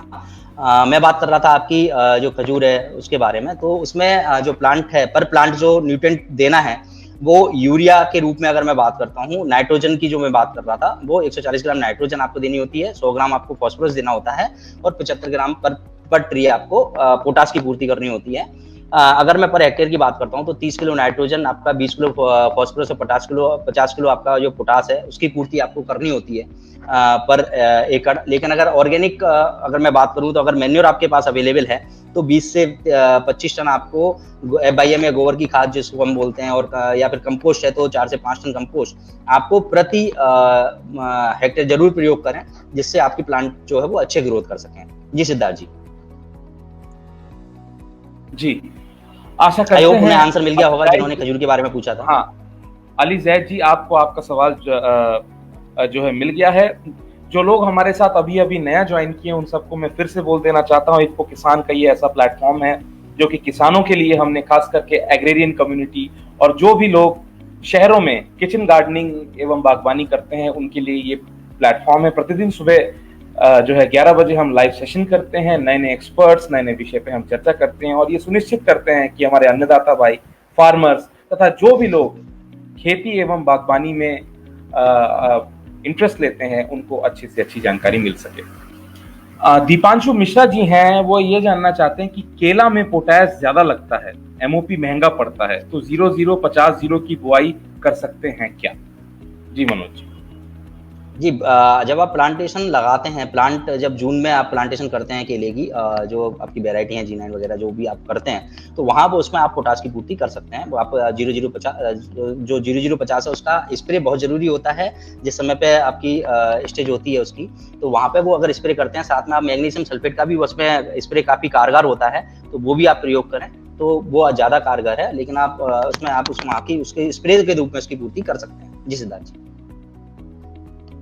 जी मनोज जी, आशा करते हैं दीपांशु मिश्रा जी आपको आपके सवाल का जवाब मिल गया है। 80 से ज्यादा लोग इस समय लाइव सेशन में जुड़े हुए हैं एंड ज्यादा से ज्यादा किसान भाई, फार्मर्स एवं जो शहरों में भी लोग हैं जो बागवानी से संबंधित रखते हैं, पुट अप योर क्वेश्चंस, अपने सवाल पूछें और हम उसका उपयुक्त जवाब हमारे इस लाइव सेशन के प्लेटफॉर्म से देंगे। हालांकि समय सीमा की भी थोड़ी पाबंदी है क्योंकि हम ज्यादातर जो है निर्धारित करते हैं कि हम 1 घंटे के अंदर हम इस प्रोग्राम को खत्म करें, परंतु आज का विषय इतना रोचक है और इतने सवाल जवाब आ रहे हैं कि मैं अपने अगले सेगमेंट की ओर बढ़ ही नहीं पाऊंगा। कुमार सौरभ जी का भी सवाल है एवं कुंपा राम जी का भी है, हरिमोहन शुक्ला जी भी हैं, अजय धिलाइयान जी का भी है, सौरभ शंकर दुबे जी का भी है, अनिल पाटीदार, सभी के जवाब मैं सवाल में लूंगा, परंतु सबसे पहले मैं हमारे अगले सेगमेंट की ओर बढ़ना चाहूंगा। जैसा कि आपने बताया कि नकली खाद की पहचान किस तरह से कर सकते हैं, इस पे आपने चर्चा की। अब मैं चाहूंगा कि किसान भाई आने वाले खरीफ सीजन में जो भी फसल उगा रहे हैं तो सही उर्वरकों का चुनाव, सही फर्टिलाइजर का सिलेक्शन जिसे हम कहते हैं, identification and selection of right fertiliser, सही उर्वरकों का चुनाव किस तरह से कर सकते हैं, इस पे जरा सा चर्चा डालें और प्रकाश करके हमारे किसान भाइयों को मार्गदर्शन करें। जी मनोज जी सिद्धार्थ जी, देखिए फर्टिलाइजर का जो चुनाव है उसके लिए सबसे जरूरी है कि आप अपना मृदा का परीक्षण कराएं और मृदा परीक्षण के आधार पर ही अपने जो रिकमेंड आपको दी गई है, रिकमेंडेशन जो आपको फर्टिलाइजर की दी गई हैं, उसी के आधार पर आप फर्टिलाइजर का यूज करें और फर्टिलाइजर को आप डालें। सबसे पहला जो मेरा सुझाव है वो यही है कि आप मृदा परीक्षण के आधार पर ही फर्टिलाइजर का चुनाव करें, उसमें जो आपको रिकमेंडेशन दी गई है उसी के आधार पर। दूसरा, अगर मैं यूरिया की बात करता हूं तो यूरिया, आप जो नीम लेपित यूरिया जो आ रहा है, आप कोशिश करें नीम लेपित यूरिया का प्रयोग करें। नीम लेपित यूरिया का चुनाव करने से आपका जो लीचिंग पावर है यूरिया की वो आपकी कम हो जाती है और आपका जो फसल है उसको अधिक मात्रा में आप नाइट्रोजन मिल जाती है। जो यूरिया है उसका जो नुकसान है, जो नाइट्रोजन का जो नुकसान होता है, जो सीपेज जो नीचे लीचिंग होती है वो नहीं हो पाती है। तीसरा, अगर मैं फास्फोरस की बात करता हूं तो आप देखें कि जहां पे फास्फोरस की अधिक मात्रा कम है, जहां पे मात्रा काफी कम है फास्फोरस की, वहां पे आप कोशिश करें कि आप फॉलियर स्प्रे के रूप में आप फास्फोरस का प्रयोग करें, 05234 का आप प्रयोग करें। आप ऐसे ही फॉलियर स्प्रे का प्रयोग करें जिससे आपकी जो फास्फोरस की जो कमी है उसको आप पूर्ति कर सकें और आपकी लागत भी वहां पे काफी कम हो जाती है, क्योंकि आप बेसल डोज का जो यूज है वो उतना नहीं कर पाते जहां पर फास्फोरस की ज्यादा मात्रा की कमी होती है। इसके बाद आप फसल के आधार पर भी जो फर्टिलाइजर है उसका चुनाव आपको करना चाहिए। अगर आप कम अवधि वाली फसलें ले रहे हैं, जैसे आप 60 दिन की मूंग लेते हैं या 90 दिन की फसल ले रहे हैं और आप एक लॉन्ग ड्यूरेशन की फसल लेते हैं, अगर आप कम अवधि वाली फसल ले रहे हैं तो कम अवधि वाली फसल में आपको कोशिश करनी चाहिए ऐसे फर्टिलाइजर का चुनाव करें जो फर्टिलाइजर जल्दी पौधे को मिलते हैं। ज्यादातर वहां पे फोलियर स्प्रे बहुत अच्छा कारगर होते हैं। फोलियर स्प्रे को आप ज्यादा प्रयोग करें कम अवधि वाली जो फसलें हैं, और जो अधिक अवधि वाली फसलें हैं वहां पे आपको बेसल डोज वाले फर्टिलाइजर आपको प्रयोग करने चाहिए, जिससे वो अधिक और लंबे समय तक पौधा उसको ले सके। आपके खेत में जो फसल आपने पहले ली थी, आपका खेत पहले खाली था या नहीं, इसके आधार पर भी आपका फर्टिलाइजर का चुनाव आपको करना बनता है। जैसे अगर आपने पहले गेहूं की फसल ली है और गेहूं की फसल में आपने जो रिकमेंडेड मात्रा है फास्फोरस की, पोटास की, यूरिया की, वो आपने डाली हुई है, उस खेत में बाद में आप अगर पैडी लगा रहे हैं तो वहां पे आप फास्फोरस की जो मात्रा है उसको कम कर सकते हैं। ठीक है। तीसरा, आपने जहां पे, तो इस तरीके से आपको जो फर्टिलाइजर है वो आपको चुनाव करना चाहिए। जो आपकी फसल आपने पहले ली थी या खेत खाली था, उसके आधार पे आपको फर्टिलाइजर का चुनाव करना चाहिए। तीसरी मैं बात करता हूँ जहां पे नमी नहीं रहती या जहां पे कम नमी रहती है, ऐसे जगह पे आपको नाइट्रेट युक्त जो फर्टिलाइजर होते हैं उनका आपको प्रयोग करना चाहिए, जिससे वहां पे नाइट्रोजन की जो अवेलेबिलिटी है वो ज्यादा होती है। और जहां पे पानी भरता है या जहां पे नमी ज्यादा रहती है या जहां पे गीला रहती है जमीन, ऐसी जगह पे अगर मैं बात करता हूं तो वहां पे आपको अमोनिकल या एमाइड फर्टिलाइजर का प्रयोग करना चाहिए। वहां पे इनके द्वारा नाइट्रोजन जो है वो ज्यादा अवेलेबल होती है। अगर मैं बात करता हूं कुछ नम क्षेत्रों की, जहां पे ज्यादा नमी रहती है या नमी क्षेत्र वाले, जो नमी एरिया वाले जो क्षेत्र हैं, वहां पे आपको मेनली जो फर्टिलाइजर है, कैल्शियम है, मैग्नीशियम है, इनकी पूर्ति अधिक करनी चाहिए, इनकी पूर्ति रेगुलर करनी चाहिए। क्यों? क्योंकि ऐसी जगह पे, ऐसी जमीनों में वहां पे इन पोषक तत्वों की कमी हो जाती है। तो ध्यान रहे, जहां नम वाले क्षेत्र हैं वहां पे आपको कैल्शियम और मैग्नीशियम युक्त जो फर्टिलाइजर हैं उनका चुनाव करना चाहिए। कैल्शियम नाइट्रेट का प्रयोग करना चाहिए, मैग्नीशियम सल्फेट का प्रयोग करना चाहिए। ऐसी जगह पे आप ऐसे फर्टिलाइजर का प्रयोग करें। अब बात करते हैं हम भूमि के आधार पर। अगर भूमि आपकी अम्लीय है, जहां अम्लीय भूमि होती है, वहां पे आपको क्षारीय जो नेचर रखते हैं, क्षारीय जो प्रकृति रखते हैं अपनी, ऐसे फर्टिलाइजर का आपको प्रयोग करना चाहिए। और जहां पे आपकी क्षारीय भूमि है वहां पे आपको अम्लीय प्रकृति वाले जो फर्टिलाइजर हैं उनका प्रयोग करना चाहिए। अगर बात करते हैं हम रेतीली जमीन की, जहां पे रेतीली जमीन है, तो वहां पे कोशिश करें कि आप जैविक खाद ज्यादा से ज्यादा प्रयोग करें। वहां पे अगर आप प्लांटेशन ले रहे हैं, जो रेतीली जमीन में अगर आप कोई भी पौधा ले रहे हैं, कोई भी फसल ले रहे हैं, तो कोशिश करें वहां पे फोलियर स्प्रे ज्यादा यूज करें। क्यों? क्योंकि वहां पे फोलियर स्प्रे से आपका जो फसल है उसको ज्यादा मात्रा में न्यूट्रिएंट मिलते हैं as compare to basal dose, क्योंकि बेसल डोज में वो रेतीली जमीन में उतना अपटेक नहीं कर पाते। तो इस तरीके से आप फर्टिलाइजर का चुनाव आप भूमि के आधार पर कर सकते हैं, आप अपनी फसल के आधार पर कर सकते हैं, आप अपनी सॉइल टेस्टिंग रिपोर्ट के आधार पर कर सकते हैं, और आपका जो कंडीशंस हैं, जो एनवायरमेंटल कंडीशंस हैं, उनके आधार पर कर सकते हैं। जी सिद्धार्थ जी। जी मनोज जी, आपने बताया कि किस तरह से उर्वरकों का चुनाव किन किन मुख्य आधार पर किया जाता है। मनोज जी, मैं एक सेगमेंट और लूंगा, उसके बाद में, क्योंकि सवाल काफी हैं और हमें सवालों के जवाब भी देने हैं, तो एक सेगमेंट और खत्म करके इम्पेशेंट ना हुए जितने भी व्यूअर्स जिन्होंने सवाल पूछा है, उनके सारे जवाब आज जो है हम सारे प्रश्नों के उत्तर देंगे, ये आज मेरा वादा है। तो मनोज जी, जैसा कि आपने सही उर्वरकों के बारे में बताया, अब मैं चाहता हूं कि हम आगे बढ़ते हैं कि एक उर्वरकों का प्रयोग यानी फर्टिलाइजर की यूज, ये बहुत बड़ा क्वेश्चन मार्क है। उर्वरकों का प्रयोग, क्योंकि किसान भाई अंधाधुन इसकी कई भ्रांतियां हैं और अंधाधुन इसका प्रयोग करते हैं, खास करके यूरिया की यदि मैं बात करूं। तो इस विषय पे मैं चाहूंगा आप इन भ्रांतियों को तोड़ के, जो एक कंपटीशन लगा हुआ है, जो एक रेस लगी हुई है कि बगल वाले खेत को देख के हमारे अन्नदाता भाई, एक किसान यदि 1 एकड़ में 2 बोरी खाद डाल रहा है तो अगले वाला उसमें 4 बोरी डालेगा, उसके अगले वाला उसमें 6 बोरी डालेगा। इन भ्रांतियों को तोड़ के जरा सा संक्षिप्त रूप में मार्गदर्शन करें कि उर्वरकों का प्रयोग कैसे करें और कितने सुचारू रूप से करना चाहिए। जी मनोज जी, ओवर टू यू।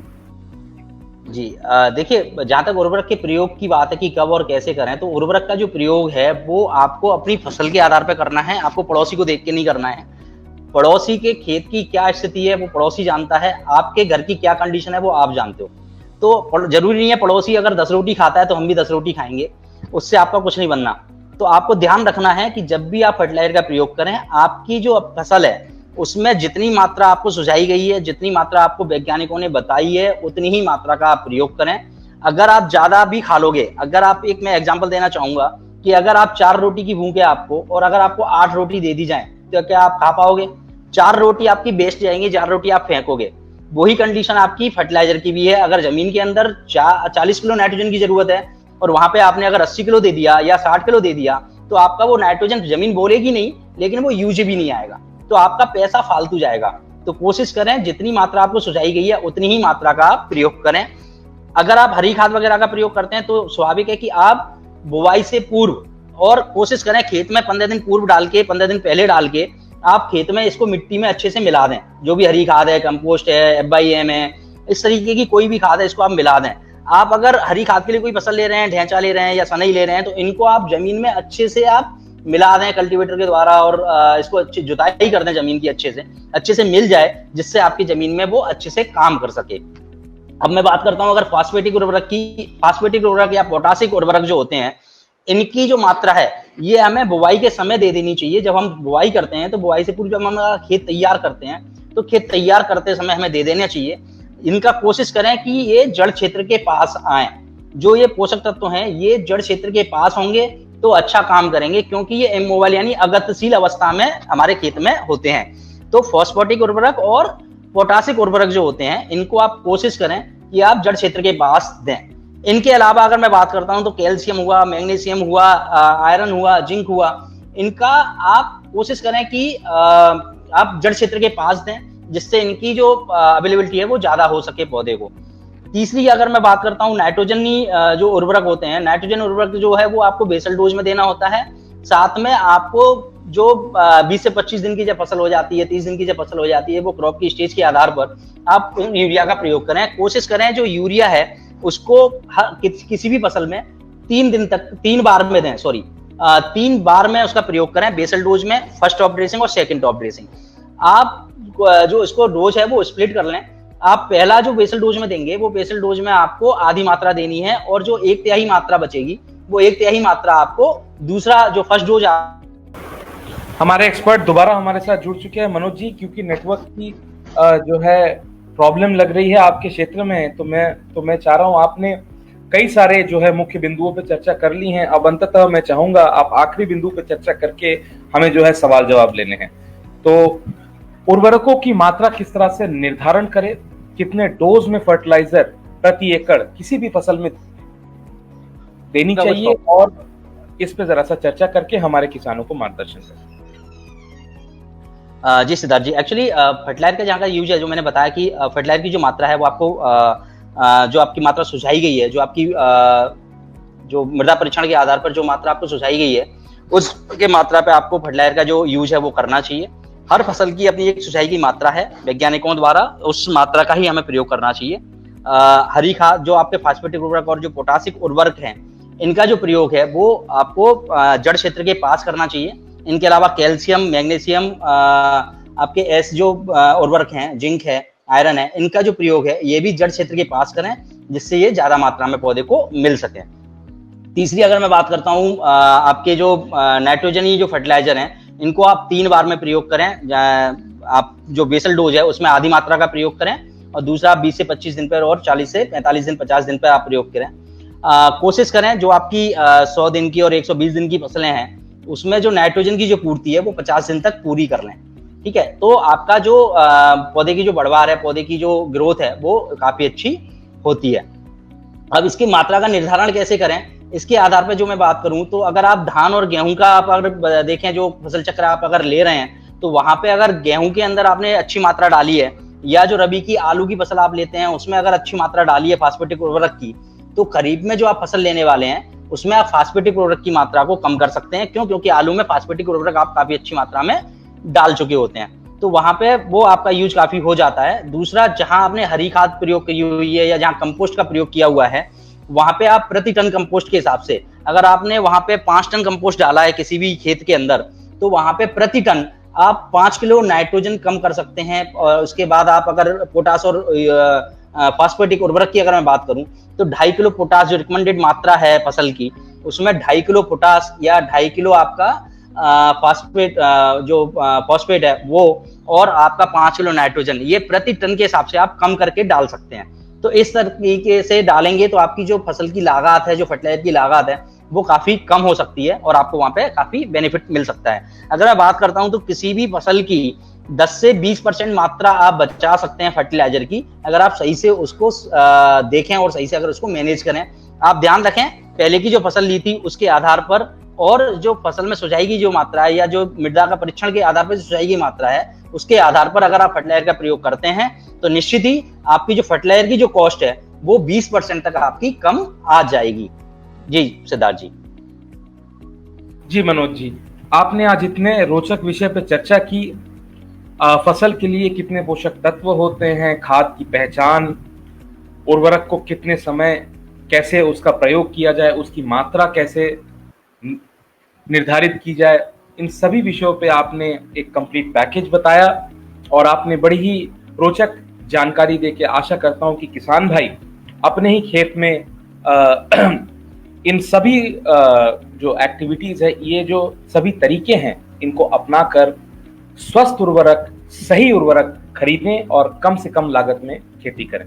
सवाल काफी है मनोज जी, क्योंकि हमने सारे सेगमेंट्स कंप्लीट कर लिए हैं। तो अब मैं आऊंगा सवालों के तहत। जैसा कि मैंने कुमार सौरभ जी का सवाल मैंने जो है खुद ही आंसर कर दिया, क्योंकि आप उस समय आपका नेटवर्क जो है खराब हो गया था। कुंपा राम पारंगी जी हैं, बोल रहे हैं कि अनार में क्या क्या खाद डालें। कुंपा राम जी, देखिए, जो जितने भी फल हैं, वृक्ष हैं, इनके ऊपर जो खाद की मात्रा है हम आपको कमेंट करके अवश्य ही बता देंगे, क्योंकि एट ए टाइम एक्सपर्ट्स को इसके बारे में जो है, क्योंकि ये जो जितनी भी बागबानी वाली फसलें हैं, इनमें प्रति वृक्ष की मात्रा अलग होती है। ये फसलों की तरह प्रति एकड़ इसका नहीं लिया जाता है। तो हम आपको कमेंट में जरूर ही आपको गाइड कर देंगे कि कितनी मात्रा प्रति वृक्ष यानी पर ट्री कितना डोज होना चाहिए, उसके बारे में हम आपको जरूर दे देंगे। वेस्ट डिकम्पोजर के बारे में कुछ बताइए सर। तो अली सैयद जी, जैसा कि हमने पहले भी आपके जो है प्रश्न का जवाब दिया था, waste decomposer is nothing but जो ये मेरे ख्याल से मनोज जी इस पे और ज्यादा आपको जो है विस्तृत मार्गदर्शन कर देंगे। जी जी जी, सबसे पहले मैं माफी चाहूंगा अपने सारे व्यूअर से कि नेटवर्क के कारण मैं बीच में डिस्कनेक्ट रहा। मैं उसके लिए माफी चाहूंगा। देखिए, जहां तक ये डीकम्पोजर की हम बात कर रहे हैं कि बेस्ट डीकम्पोजर क्या है, तो बेस्ट डीकम्पोजर क्या होता है कि आप जो क्रॉप के जो रेसिड्यू आपके खेत में पड़े रहते हैं और आप जो हार्वेस्टिंग करते हैं, उसके बाद जो रेसिडुअल मैनेजमेंट के लिए वो ज्यादा अच्छा माना जाता है। बेस्ट डीकम्पोजर को आप 20 ml की एक डिब्बी आती है बेस्ट डीकम्पोजर की, अगर आप देखें तो आपको इफको की मिल जाएगी। तो उसको आप 200 लीटर पानी में घोलें और आप प्रति एकड़ के हिसाब से आप उसका प्रयोग करें। तो उससे जो रेसिडुअल जो गलने की जो प्रक्रिया है वो काफी अहम हो जाती है और काफी जल्दी हो जाती है। रेसिडुअल मैनेजमेंट के लिए बेस्ट डीकम्पोजर ज्यादा बेस्ट होता है। आप इसका प्रयोग करें अपने खेत में जब आप रेसिडुअल मैनेजमेंट कर रहे होते हैं, हार्वेस्टिंग के बाद जब आप दूसरे फसल के लिए खेत तैयार कर रहे होते हैं, उस समय इसका प्रयोग करें। और इसका प्रयोग आपका 20 ml की डब्बी आपका लानी होती है, जो काफी सस्ती भी होती है। तो ये आप प्रयोग जरूर करें। मैं कहूंगा बेस्ट डीकम्पोजर अच्छा है अगर आप उसको खेत में प्रयोग करते हैं। आप रेसिडुअल मैनेजमेंट के लिए, यानी कि जो आपके फसल अवशेष हैं उनका प्रबंध करने के लिए आप इसका प्रयोग कर सकते हैं जी। या जो आप घर में कचरा होता है, उस कचरे को किसी ड्रम में या किसी कट्टे में, किसी कट्टी में आप रखते हैं, तो उस कचरे को भी खाद के रूप में परिवर्तित करने के लिए आप भी बेस्ट डीकम्पोजर का प्रयोग कर सकते हैं जी। सिद्धार्थ जी।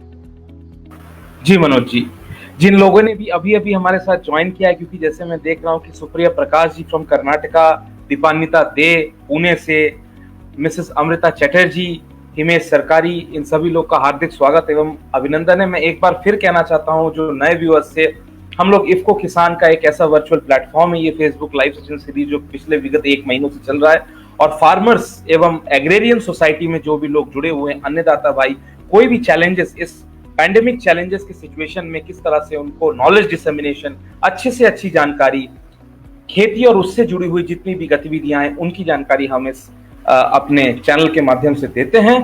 तथा जो भी अर्बन शहरों में जो लोग रहते हैं उनको किचन गार्डनिंग, बागवानी से संबंधित भी यदि कोई जानकारी लेना हो, तो मेरा सबसे आग्रह है कि सुबह 11 बजे प्रतिदिन हमारे साथ इस चैनल के माध्यम से जुड़े और अपनी जिज्ञासा मिटाएं। तो जैसा कि 1 घंटा 2 मिनट हो चुका है मनोज जी, और सवालों की फहरिस्त लंबी है। अब मैं बढ़ूंगा। अजय धिलायन जी का प्रश्न है कि दानेदार पोटाश की पहचान बताएं। जी मनोज जी। देखिए, पोटाश जो है वो आपका घोलते हैं तो वो ऊपर तैरता है, ठीक है। जो आपका चूरे वाला पोटाश होता है, जो मतलब जो लाल पोटाश जिसको आते हैं, दानेदार पोटाश में आपको क्रिस्टल जैसे दाने मिलते हैं, लेकिन वो बहुत ज्यादा मिलता नहीं मार्केट में। मार्केट में जो मिलता है वो रेड पोटाश ही आपको ज्यादा अवेलेबल होता है। दानेदार पोटाश की एज सच कोई अभी मेरे पास कोई ऐसे पहचान नहीं है कि जिसको मैं आपको बता सकूं, तो इसके लिए मैं आपको जरूर कन्वे करूंगा कमेंट के रूप में जी। सिद्धार्थ जी। जी मनोज जी, आशा करते हैं कि आपको आपके सवाल का उचित जवाब मिल गया हो। अब अनिल पाटीदार जी का एक प्रश्न है कि किसान एनपीके पर ज्यादा फोकस करता है, जबकि secondary nutrient calcium, magnesium, sulphur और माइक्रोन्यूट्रिएंट्स पर बिल्कुल फोकस नहीं करता है। बिल्कुल आपने सटीक जवाब पूछा है और मैं चाहूंगा इस पर थोड़ा सा आप जो है चर्चा करें। जी देखिए, सेकेंडरी जो न्यूट्रिएंट होते हैं या जो आपके सूक्ष्म पोषक तत्व होते हैं, इनकी मात्रा हमारे खेत को, हमारे जो फसल है उसको बहुत ज्यादा जरूरत होती है। रीजन कि ये हमारे जो मुख्य पोषक तत्व हैं उनकी एक्टिविटी को बढ़ाते हैं। जो हमारे जो पौधे की जो ग्रोथ होती है वो एंजाइम्स के द्वारा होती है, और ये जो आपके सूक्ष्म पोषक तत्व हैं ये कई प्रकार के एंजाइम्स को की एक्टिविटी को बढ़ाते हैं, ठीक है, जिनके द्वारा हमारा पौधा विकास करता है। अगर मैं कैल्शियम की बात करता हूं तो कैल्शियम अगर हमारे खेत में है तो ये एक्टिवेटर का काम करता है, ट्रांसपोर्टर का काम करता है, तो हमारा जो पौधा है वो काफी अहम हो जाता है, हमारा जो अपटेक है वो बढ़ जाता है, जो बाकी के जो न्यूट्रिएंट्स होते हैं। कैल्शियम आपका जो, अगर बोरॉन की कमी किसी खेत में है और उस खेत में अगर कैल्शियम नहीं है तो बोरॉन भी काम नहीं करता, तो कैल्शियम के ऊपर डिपेंड होता है बोरॉन। तो इस तरीके से अगर मैं देखूं तो हर एक तत्व की अपनी एक अलग चीज है, जो अलग कार्य है, जो उसको जरूरत होती है पौधे को। तीसरी अगर मैं बात करता हूँ बोरॉन की, तो बोरॉन जरूरी है नहीं, अगर बोरॉन हमारे खेत में है तो हमारे फ्रूट की क्रैकिंग शुरू हो जाती है, आपका फ्रूट जो है वो क्रैक होना शुरू हो जाता है, या जो फूल है वो झड़ना शुरू हो जाता है। तो इस तरीके से हर एक तत्व की अपनी एक अलग जरूरत है। जिंक की कमी अगर मैं बात करूं तो क्लोरोफिल पे काम करता है, अगर क्लोरोफिल प्रॉपर नहीं बनता है तो फोटोसिंथेसिस यानी कि जो प्रकाश संश्लेषण की जो प्रक्रिया है वो धीमी हो जाती है, हमारा जो पत्तियां पीली पड़ जाती हैं, उसकी वजह से हमारा पौधा विकास नहीं कर पाता।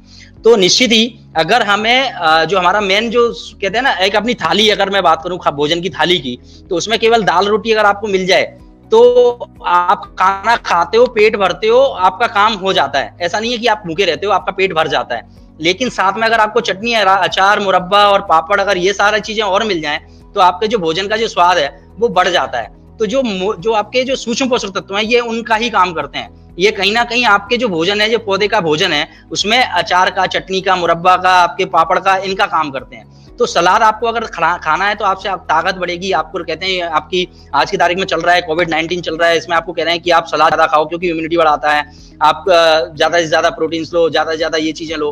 तो ये क्यों? क्योंकि ये कहीं ना कहीं हमारे शरीर में रोग प्रतिरोधक क्षमता बढ़ाते हैं। इसी तरीके से जो आपके जो सूक्ष्म पोषक तत्व हैं ये भी यही कार्य करते हैं। देखिए मैं एक एग्जांपल और देता हूं आपको, अगर आप मैनकोजेब को देखें, सबसे ज्यादा यूज होने वाला फंजीसाइड है मैनकोजेब। मैनकोजेब के अंदर आप देखो, इसकी स्पेलिंग देखो, MANCOZEB, तो मैनकोजेब, तो इसमें आपका मैग्नीज, कॉपर, बोरॉन, जिंक, इनका अगर आप तोड़ोगे तो इनका मिक्सचर है। तो कहीं ना कहीं ये माइक्रोन्यूट्रिएंट मिलके ही आपके फंजीसाइड का निर्माण करते हैं। तो फंजीसाइड का प्रयोग भी आप कम करोगे अगर आपके खेत में माइक्रोन्यूट्रिएंट की पूर्ति पर्याप्त है। माइक्रोन्यूट्रिएंट अगर आपने पूरी तरीके से दिए हैं तो आप वहां पे आपका जो रोग हैं वो काफी कम आते हैं। किसी भी फसल में रोग कम आएंगे क्योंकि वहां पे माइक्रोन्यूट्रिएंट, जो मैंने बोला कॉपर, आप देखो कि ज्यादातर फंजीसाइड आपके कॉपर बेस होते हैं, copper oxychloride, copper hydroxide, propene, आप कोई भी उठा के देखें तो कई ऐसे जो होते हैं जो जिंक और कॉपर अगर ये आपकी पूर्ति हो रही है, बोरोन की, मोलिब्डेनम की, इनकी पूर्ति अगर आप कर रहे हैं तो वहां पर रोग प्रतिरोधक क्षमता जो पौधे के अंदर है वो बढ़ जाती है, तो वहां पर रोग आने की संभावना भी कम हो जाती है। इसीलिए बहुत जरूरी है कि हम सूक्ष्म पोषक तत्व पर ध्यान दें, और इनके चिलेटेड फॉर्म में अवेलेबल है। आपको चिलेटेड जिंक आपको मार्केट में मिल जाती है, आपको मैग्नीशियम सल्फेट आपको मार्केट में मिल जाता है, फेरस सल्फेट आपको मार्केट में मिल जाता है, आपको माइक्रोन्यूट्रिएंट मिक्सचर मार्केट में मिल जाते हैं, जिसमें आपका 6% जिंक, 3% मोलिब्डेनम, इस टाइप से भी आपको पूरा ग्रेड होता है। आपको कई जो कंपनियां हैं, अच्छी कंपनियां हैं जो आपको ग्रेड वाइज इनको माइक्रोन्यूट्रिएंट्स को प्रोवाइड कराती हैं मिक्सिंग के रूप में। आपको लिक्विड फॉर्म में भी ये मिलते हैं मार्केट में, तो आप किसी भी फॉर्म में आप इसका प्रयोग कर सकते हैं। आप चाहो तो आप बुरकाब के रूप में कर सकते हो, आप चाहो तो स्प्रे के रूप में कर सकते हो। इनके कई लिक्विड फॉर्म भी आपको अवेलेबल है। दूसरा, कई आपको ये मार्केट में अच्छी कंपनियों के द्वारा अवेलेबल किए जाते हैं, जो फॉलियर स्प्रे के रूप में भी आप इनका प्रयोग कर सकते हो। जी सिद्धार्थ जी, कोशिश करें ज्यादातर कॉम्प्लेक्स फर्टिलाइजर का प्रयोग करें। जी मनोज जी, जैसा कि आपने कहा कि सभी किसान भाइयों से अनुरोध है कि कॉम्प्लेक्स फर्टिलाइजर जिसमें एक से ज्यादा घटक यानी मोर देन 1 न्यूट्रिएंट जिसमें रहते हैं, ताकि आपके फसल को, आपके क्रॉप्स को अधिक पोषक तत्व कम लागत में मिल सकती है।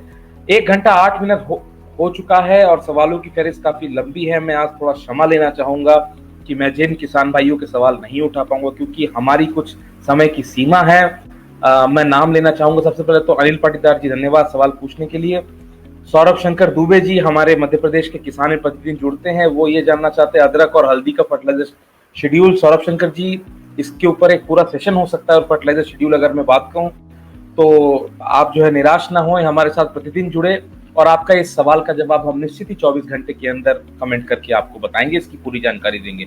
नरेंद्र पवार जी सोयाबीन की खेती के बारे में जानकारी के विषय में बोल रहे हैं, तो इसके भी विषय पे हम आपको पूरी जानकारी कमेंट पे जरूर देंगे। अनिल कुमार जी बोल रहे हैं कि वेस्ट डिकम्पोजर की 20 ml की बोतल का दाम क्या होगा और ये कहाँ मिलेगा। वेस्ट डिकम्पोजर की बात यदि मैं कहूँ अनिल कुमार जी, तो अधिकतर ये दुकानों पे नहीं मिलता है। आप किसी दुकान पे पूछेंगे भी तो ये स्वतः आप घर पे बना सकते हैं, बना के इसका उपयोग करें तो आपको फायदा होता है। अनंत राम बीके जी हैं, मेरे ख्याल से दक्षिण भारत से जुड़े हैं। हार्दिक स्वागत है सर आपका। You are most welcome to this session and every day at 11 a.m. we conduct this session for farmers and to all the people who are interested in kitchen gardening and urban farming. तो ये पूछ रहे हैं, how to get IFFCO products online, can I order so that it can reach my land work and will be easy and more efficient. Anantaram, तो Anantaram ji, I request you to kindly share your number in our IFFCO Kisan CSR page. We will share the details and then how to get connected, we will share all the procedures. Thank you for connecting. Saurabh Shankar Dubey ji, फिर भावेश चिकालिया जी हैं, ये हमारे साथ गुजरात से जुड़े हैं। क्षमा चाहूंगा भावेश जी, गुजराती में पढ़ नहीं सकता, यदि हिंदी में आप प्रश्न करें तो अभी तो मैं आपके प्रश्न उठाऊंगा नहीं, परंतु इसका जवाब जरूर आपको दूंगा। राजन मदेशिया जी ने भी आपको जो है गुड आफ्टरनून कहा है। सभी व्यूअर्स, आज काफी रोचकता रही और ऐसा आज का सेशन ही था कि सवालों की फहरिस्त काफी लंबी थी। मनोज जी, आपने समय निकाला लगभग 1 घंटा 10 मिनट, बीच में कुछ चैलेंजेस भी आए, बीच में नेटवर्क इशू भी आए, परंतु उन सभी चैलेंजेस को लड़ते हुए आपने आज हमारे किसान भाइयों को, फार्मर्स को और कुछ अर्बन पार्टिसिपेंट्स भी थे, शहरों से भी लोग जुड़े थे, उनको आपने सभी सवालों के जवाब दिए तथा एक कंप्लीट पैकेज आपने बताया कि घरेलू स्तर पे किस तरह से किसान भाई और अन्नदाता भाई उर्वरकों की पहचान, उनकी प्रयोग क्षमता बढ़ाकर सुचारू रूप से उसको खरीदें कम लागत में और अपनी फसल की अच्छी बढ़वार तथा उत्पादकता लें। आपने आज समय दिया, हमारे साथ आए, उसके लिए बहुत बहुत धन्यवाद। 1 लाख फार्मर्स बेस की तरफ से, लाइव सेशन में जुड़े लोगों की तरफ से आपका बहुत बहुत अभिवादन, धन्यवाद एवं साधुवाद। नमस्कार मनोज जी। बहुत बहुत धन्यवाद। तो कि जैसा कि आपने देखा कि आज हमारे साथ जुड़े थे श्री मनोज कुमार जैन जी और उन्होंने बताया कि किस तरह से उर्वरकों का चुनाव किया जाए, उसकी प्रयोग क्षमता यानी फर्टिलाइजर यूज एफिशिएंसी कैसे बढ़ाई जाए और साथ ही साथ उसकी पहचान। आशा करते हैं कि जितने भी लोग आज हमारे साथ लाइव सेशन में जुड़े थे, आज की जानकारी आपके लिए लाभदायी होगी, आपके लिए इफेक्टिव होगी और जो भी किसान भाई आने वाले खरीफ ऋतु में जो भी कोई फसल उगाएं, हमारी विशेष सलाह है कि कोई भी उर्वरक को खरीदने से पहले उसकी जांच कर ले और जांच करने के लिए क्या क्या विधियां हैं वो आज हमने आपसे डिस्कस की। यदि कभी भी आपको कंफ्यूजन लगे तो हमारे किसान CSR पेज में वीडियो सेगमेंट में जाएं और इस वीडियो को देखें ताकि आपको सही खाद और नकली खाद पे फर्क करना आ सके और आप कम लागत में अच्छी खेती कर सकें। सारे व्यूअर्स को, जितने भी टोटल आज 80 से 90 व्यूअर्स हमारे साथ लाइव जुड़े हैं तथा 1 लाख किसान भाई जो हमारे IFFCO किसान CSR पेज से जुड़े हुए थे, शहरों से जितने भी लोग आज हमारे साथ जुड़े थे और जिन्होंने अपने प्रश्न पूछे, सभी को बहुत बहुत धन्यवाद, अभिवादन। एवं प्रतिदिन सुबह 11 बजे हम इस तरह से लाइव सेशन करते हैं और यही बात हम सुनिश्चित करते हैं कि किसानों को वर्चुअल प्लेटफॉर्म के थ्रू अच्छे से अच्छी जानकारी दे दी जाए। इसी के साथ आज मैं आपसे आज्ञा चाहूंगा। IFFCO किसान का यही है सपना, सफल समृद्ध रहे किसान अपना। जय हिंद, जय भारत, नमस्कार।